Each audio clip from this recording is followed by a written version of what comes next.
Yeah, just before I go to Matt Canavan, there's a story just in that Boris Johnson, in Britain they have this business where 15% of the elected members of the House of Commons, if they write to what they call the 1922 committee, and there's a lot of history about that, if that is 54, and if those letters are given to Sir Graham Brady, who's the chairman of the 22 committee, then there has to be a vote of confidence. The 54 letters are in. It's clear now that Boris Johnson will face a vote of confidence as to whether he should continue as leader and Prime Minister.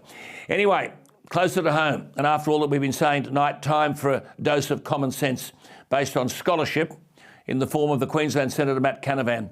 What is sometimes forgotten about Matt Canavan is he's not only a Bachelor of Arts and a Bachelor of Economics with honours from the University of Queensland, he was a senior research economist for 5 years with the Productivity Commission, and later a director and then a senior executive at KPMG before he entered Parliament.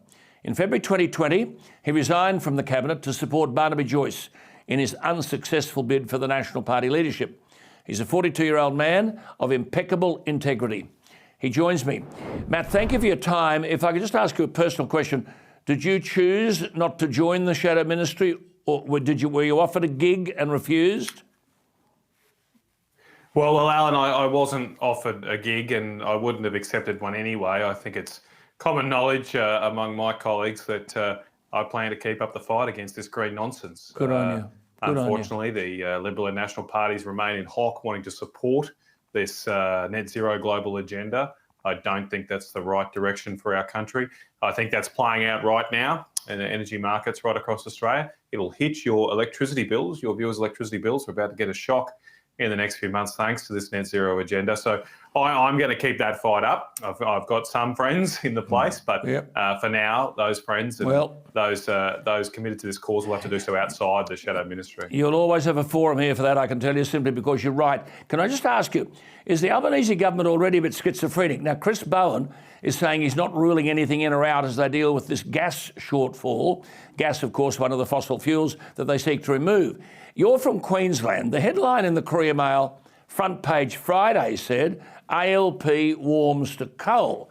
Now, Madeleine King, the new Resources Minister, says she will never put a limit on how much coal Australia will export. Does that offer some hope? Well, Alan, there's always hope here.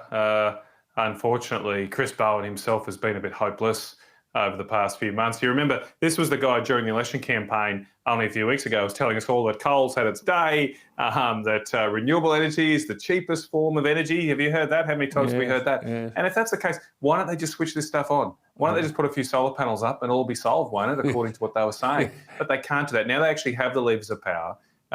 They will be shown to have no clothes. The Emperor will have no clothes because they can't guarantee us energy security based on solar panels and wind turbines alone. There's not enough batteries in the world to back up this intermittent, unreliable power. As I say, Alan, renewable energy is the dole bludgers of the energy network. They only turn up to work when they'd like to. They're not full-time. They don't work full-time on the clock for you or I, and we need to invest again in full-time power. So let's hope the likes of Madeleine King do win this debate, but I'm not going to hold my breath because the Labor Party are in hock to the Greens. They'll be in hock to the Teals very soon, and haven't they been quiet the last week or two? Haven't heard much from them about what they think about this rolling crisis we are seeing across our energy markets because we haven't invested enough in reliable power.